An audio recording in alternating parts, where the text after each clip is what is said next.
साथियों नमस्कार। मैं हूं मिस्टर राजेंद्र कुमार और आप देख रहे हैं राजकमल हिंदी चैनल। आज हम बात करते हैं संत काव्य की प्रवृत्तियां या विशेषताएं। तो इससे चर्चा करने से पहले हम थोड़ी इसका जो पृष्ठभूमि है उसके बारे में बात कर लेते हैं। भक्ति काल का जो आरंभ है वो हुआ था 1375 विक्रमी संवत से। 1375 से आरंभ होकर के और 1700 विक्रमी संवत तक जो है भक्ति काल का समय था। तो भक्ति काल के अंदर जो है दो आगे जो है इसको धाराओं में बांटा गया भक्ति काल को। इसमें एक धारा थी निर्गुण भक्ति धारा और एक थी सगुण भक्ति धारा। तो हम बात करते हैं निर्गुण भक्ति धारा की। तो निर्गुण भक्ति धारा की जब बात हम करें तो उसके अंदर दो परंपराएं हमें मिलती हैं। एक है संत काव्य परंपरा और दूसरी है सूफी काव्य परंपरा। संत काव्य परंपरा को ज्ञान मार्गी भी कहा जाता है और सूफी जो काव्य परंपरा थी उसको प्रेम मार्गी काव्य कहा गया है। तो हम बात करेंगे आज संत काव्य की। तो संत काव्य की विशेषताओं के बारे में जब बात करेंगे, हम प्रवृत्तियों की बात करेंगे, तो सबसे पहले हम देखते हैं कि संत काव्य के अंदर भक्ति काल के अंदर जो प्रमुख संत हुए हैं उनमें सबसे ऊपर जो नाम है वो कबीर साहब का हम ले सकते हैं। कबीर साहब के बाद में अगर हम अन्य संतों की बात करें तो उसके अंदर जो है गुरु रविदास जी, गुरु नानक देव, दादू दयाल जी, सुंदरदास जी, मलूकदास और रजबदास, तो इत्यादि जो संत हुए हैं ये, तो इन्होंने जो अपनी वाणी के द्वारा, अपने दोहों के द्वारा जो है समय समय पर समाज के अंदर जो फैली कुरीतियाँ थी उनको भी दूर करने का प्रयास किया। क्योंकि ये जो संत थे ये कवि बाद में थे और संत पहले थे। तो इन्होंने समाज को ध्यान में रख कर के उस समय में जो अपनी वाणी जो दी है लोगों को, तो उसके अंदर समाज की बहुत सारी बुराइयों का इन्होंने जो है विरोध किया है। तो आज साथियों हम बात करते हैं इसी के ऊपर। तो इसका जो आरंभ है, पहला जो इसका पॉइंट है आपका वो है संत काव्य की प्रवृत्तियों का जो पहला पॉइंट है वो है निर्गुण निराकार ईश्वर की भक्ति पर बल। निर्गुण निराकार ईश्वर की भक्ति पर बल। तो सभी संत जो थे उन्होंने निर्गुण भक्ति के ऊपर बल दिया है। तो निर्गुण भक्ति के अंदर जो है परमात्मा की, निराकार जो परमात्मा है उसी की पूजा की गई है और उसी का सुमरण करने की बात जो है संतों ने कही है। उनके अनुसार कि निर्गुण राम जपो रे भाई, अविगत की गति लखी न जाए। अर्थात सभी जो संत हैं उन्होंने निर्गुण परमात्मा को स्मरण करने की, उसको याद करने की और उसी परमात्मा का जो है नाम लेने की बात कही गई है। तो इस प्रकार हम देखते हैं कि निर्गुण निराकार ईश्वर भक्ति है जो, उसके ऊपर जो है इन संतों ने बल दिया है। इसके बाद में बात करते हैं हम दूसरे पॉइंट की। तो दूसरे पॉइंट में आप देख रहे हो कि बहुदेववाद तथा अवतारवाद का विरोध। उस समय में क्या था कि जो लोग हैं हर प्रकार से जो है हर एक देवता की, हर एक की उसकी पूजा करते हैं, तरह तरह की पूजा उसके अंदर जो है पड़े रहते हैं। और अवतारवाद का कि अवतार जो हुए हैं हमारे देश के अंदर, जितने भी अवतार हुए हैं उनकी पूजा करते थे। लेकिन ये जो संत हैं, जो निर्गुण संत हैं, इन्होंने जो है बहुदेववाद का और अवतारवाद दोनों का ही विरोध किया है। इनके अनुसार जो क्या है, इन्होंने एक जगह कहा भी है कि अक्षय पुरुष एक पेड़ है, अक्षय पुरुष है जो कभी नष्ट नहीं होने वाला है। तो निरंजन वाक की डार, और निरंजन जो है तीन लोक का जो मालिक है निरंजन, वाक की डार, त्रिदेव शाखा भय पात भया संसार। जो ब्रह्मा विष्णु और महेश तीनों देवों का नाम लिया, त्रिदेव का मतलब यहाँ तीन देव जो हैं ब्रह्मा विष्णु और महेश। तो कहता है ये तो सारे के सारे जो हैं उसी परमात्मा के जो हैं बनाए हुए हैं और उसी परमात्मा के नीचे हैं। इनसे ही जो वो परमात्मा है अक्षय पुरुष जो है इन सब से जो है महान है। इसलिए इन संतों ने जो है बहुदेववाद तथा अवतारवाद का विरोध किया था। इसके बाद में हम बात करते हैं नेक्स्ट पॉइंट की। तो नेक्स्ट पॉइंट के अंदर जो है तीसरे में गुरु की महिमा पर जो है बल दिया इन्होंने। संत कवियों ने जो है गुरु को जो है सबसे महान माना है। गुरु के बिना उनके अनुसार जो है ज्ञान की प्राप्ति नहीं हो सकती, और गुरु ही जो है एक अपने शिष्य को जो है अच्छे मार्ग पर सद्मार्ग पर लेके जा सकता है। तो इसके लिए इन्होंने जो गुरु की तुलना की है, गुरु की जो कंपैरिजन किया है वो किसके साथ में किया, परमात्मा के साथ में किया। तो क्या कहा कि गुरु गोविंद दोनों खड़े किसके लागू पाएँ, बलिहारी गुरु आपने जिन गोविंद दियो मिलाए। तो देखिए इस दोहे के अंदर जो है कि परमात्मा और अगर गुरु सामने खड़े हों तो कहता है मुझे किसके पहले प्रणाम करना चाहिए, किसके पहले चरण स्पर्श करने चाहिए, या पहले किसको नमन करना चाहिए। तो गुरुओं ने ये कहा, इन महापुरुषों ने, इन संतों ने, कि गुरु के सामने परमात्मा भी छोटा है, क्योंकि गुरु जो है वो ही आपको उस परमात्मा तक लेके जाने का मार्ग जो है वो आपको बताता है। तो इसलिए तीसरा जो पॉइंट है वो गुरु की महिमा पर इन्होंने बल दिया है। ये है जिसमें इन्होंने गुरु की जो महानता है उसका वर्णन जो है तरह तरह से सभी संतों ने किया है। इसके बाद में बात करते हैं हम 4 नंबर जो पॉइंट है आपका, रूढ़ियों आडंबरों तथा जाति पाति का विरोध। अब जैसा कि पहले भी बताया बच्चों कि उस समय जो है एक तो रूढ़ियाँ बहुत ज़्यादा थी, आडंबर और जाति पाति, इन सब का जो है इन संतों ने विरोध किया है कि जाति पाति पूछे नहीं कोई, हरि को भजे सो हरि का हुई। इन्होंने कहा कि परमात्मा के दरबार में, परमात्मा के शासन में जो है जाति पाति कोई मायने नहीं रखती है। सिर्फ परमात्मा को स्मरण करने वाला, उस ईश्वर का नाम लेने वाला, वो ही उस परमात्मा का हो सकता है।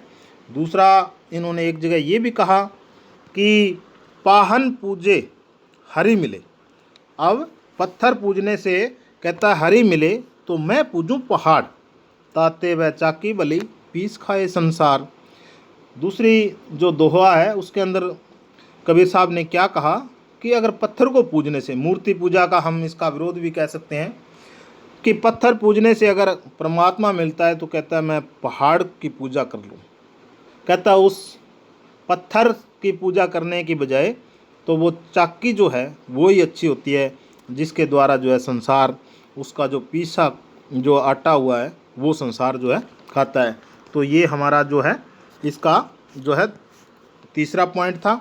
इसके बाद में हम बात करते हैं नेक्स्ट जो है 5वां पॉइंट क्या है, माया के प्रति सावधान रहने की चेतावनी दी है संतों ने। माया जो है वो हमें जो है उलझाए रखती है, संसार में जो है हमारा जो है उसके अंदर मन जो है उसके अंदर भटका के रखती है माया। तो सभी संतों ने, सभी जो संत कवि थे उन्होंने माया का विरोध किया है। जैसे कि माया महा ठगनी अब हम जानी, त्रिगुण फांस लिए डोले बोले मधुर बानी। तो माया का इन संतों ने जो है विरोध किया है और उससे दूर रहने के लिए हमें जो है चेताया है कि माया के प्रति जो है सावधान रहे, तभी जा कर के उस परम पिता परमात्मा से जो है मिलन हो सकता है। तो ये आपका जो है 5वां पॉइंट जो है क्लियर है। इसके बाद में हम बात करेंगे नेक्स्ट जो पॉइंट है रहस्यानुभूति, यानी कि रहस्य की अनुभूति होना, रहस्य के बारे में जानना। उस आत्मा परमात्मा के मिलन को जो है रहस्य कहा गया है। तो रहस्य की अनुभूति में कबीर साहब ने एक जगह कहा कि नैनन की कर कोठरी पुतली पलंग बिछा, पलकों की चिक डाल के पिए को लियो रिझा। यानी कि अगर परमात्मा को आप पाना चाहते हो तो आपके जो नेत्र है, आपके जो नयन हैं, उन्हीं के द्वारा उस परमात्मा का दर्शन किया जा सकता है। लेकिन उसके दर्शन के लिए क्या है कि हमारे जो नयन हैं, हमारे जो नेत्र है, उनके देखने की जो दृष्टि है उसको आपको बदलना होगा। क्योंकि परमात्मा जो है हमारे कहते हैं सामने ही है, लेकिन हमारी जो देखने का नज़रिया है, देखने का जो दृष्टिकोण है वो ठीक नहीं है। इसीलिए हम परमात्मा को देख नहीं सकते, उसका अनुभव नहीं कर सकते। तो इसलिए कबीर साहब ने अपना दृष्टिकोण जो है, अपना जो दृष्टिकोण, एक प्रकार से जो विचार है, हमारा देखने का जो नज़रिया है उसको बदलने के लिए कहा है। तो ये जो है 6 पॉइंट जो है हो गया कंप्लीट। इसके बाद में हम बात करेंगे नारी के प्रति दृष्टिकोण की। तो साथियों, नारी के प्रति दृष्टिकोण जो संतों का है वो ऐसा रहा कि नारी को इन्होंने, वैसे कई संतों ने मोह माया का प्रतीक माना है, लेकिन कबीर साहब ने नारी के प्रति एक बहुत ही अच्छी बात कही है, एक बहुत ही गहरी बात कही है कि जो नारी है अगर वो पतिव्रता है, नारी अगर पतिव्रता है तो उसके बारे में क्या कहा कि पतिव्रता मैली भली। पतिव्रता नारी है, चाहे मैली हो, काली कुचित कुरूप, काली हो, कुचित हो, कुरूप हो, जिसका कोई रूप रंग नहीं है, पतिव्रता के रूप पे वारो कोटि स्वरूप। यानी कि पतिव्रता अगर कोई नारी है तो उसके ऊपर हजारों लाखों जो सुंदरियाँ हैं उसके ऊपर वारी जा सकती है, जो पतिव्रता नारी है। तो इन्होंने नारी के प्रति जो दृष्टिकोण है संतों का वो बहुत ही पॉजिटिव रहा है। तो ये आपका जो है 7वां जो पॉइंट है बच्चों, ये आपका क्लियर हो गया।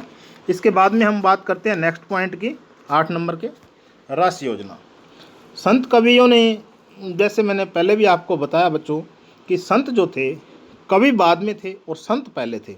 इन्होंने कोई कविता कोई करने की पहले से नहीं ठानी हुई थी, ये तो संत थे और ये अपनी वाणी के द्वारा, अपने दोहों के द्वारा समाज के अंदर जितनी भी कुरीतियाँ थी, जितनी भी बुराइयाँ थी, उनको दूर करने का इन्होंने भरसक जो है प्रयास किया था। इसी के अंदर जो है हमारा जो ये पॉइंट आता है कि रस योजना।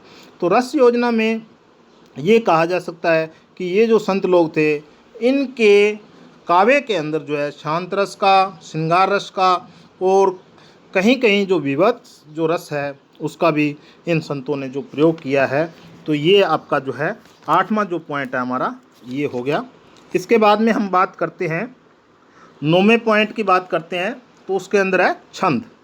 तो छंद के बारे में आपने बच्चों सुना होगा या पढ़ा होगा, या मैं थोड़ा सा आपको बता दूं कि छंद एक ऐसी जो नियमों के अंदर जो रचना होती है, जिसके अंदर यति गति और उनका जो है पद का जो है नियमों का पालन किया जाता है जिसके अंदर, और एक छंदोबद्ध जो रचना होती है उसके अंदर लय होता है, एक तुक होती है उसके अंदर। उसके बारे में मैं आपको एक अलग से वीडियो बनाकर शेयर करूंगा, जिसमें आपको विस्तार रूप से जो है मैं आपको छंदों के बारे में बताऊंगा। और उस वीडियो को देखने के बाद में आप कभी भी जो है छंद के बारे में कभी भी जो है कन्फ्यूजन नहीं होगी आपको। आप देखते ही बता सकते हो उसमें कि छंद जो है कौन सा छंद है।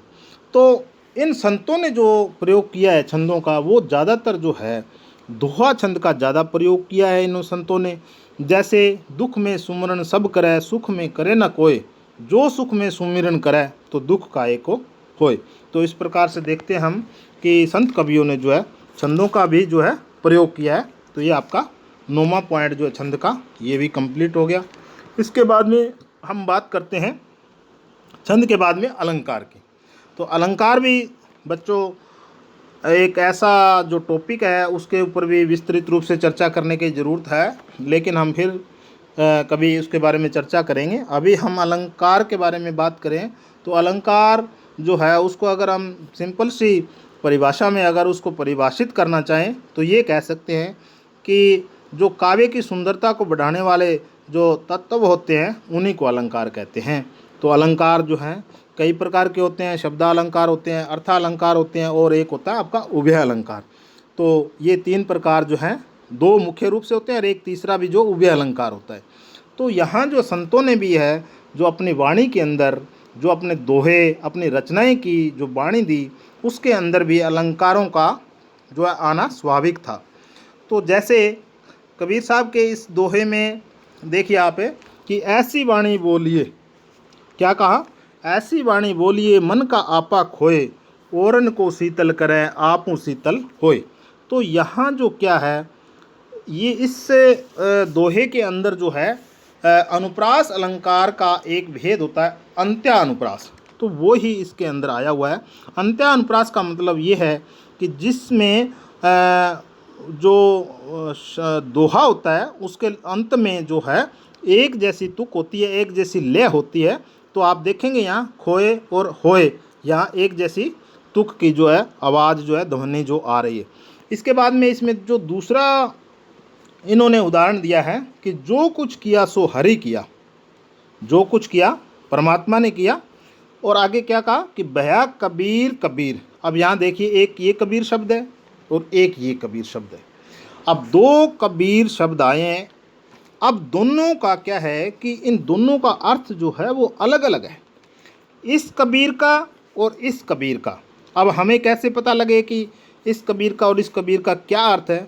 भया कबीर कबीर, तो यहाँ तो जो कबीर है इसका अर्थ तो ये है कि जो हमारे सतगुरु कबीर थे उनसे मतलब है यहाँ तो, यानी कि यहाँ तो जो कबीर संत थे उसका अर्थ जो है यहाँ दे रहा है। और ये जो कबीर है, इस कबीर का यहाँ मीनिंग जो है वो निकलता है महान। यहाँ जो है इसका अर्थ होता है महान, यानी कि महान जो है इसका है। तो इस प्रकार बच्चों हम देखते हैं कि अलंकारों का भी प्रयोग जो है इन संतों ने किया नहीं, हालांकि जानबूझ करके, लेकिन इन्होंने जो अपनी रचनाएं की उसके अंदर आ गए। तो इसके बाद में हम नेक्स्ट देखते हैं पॉइंट। उसके बाद में है हमारा भाषा। भाषा शैली की जब बात करते हैं तो सारे संत थे जो थे लगभग वो सारे के सारे अनपढ़ थे, और वो क्या करते थे, अपनी वाणी लोगों को बताने के लिए जो है जगह जगह पर जाते थे।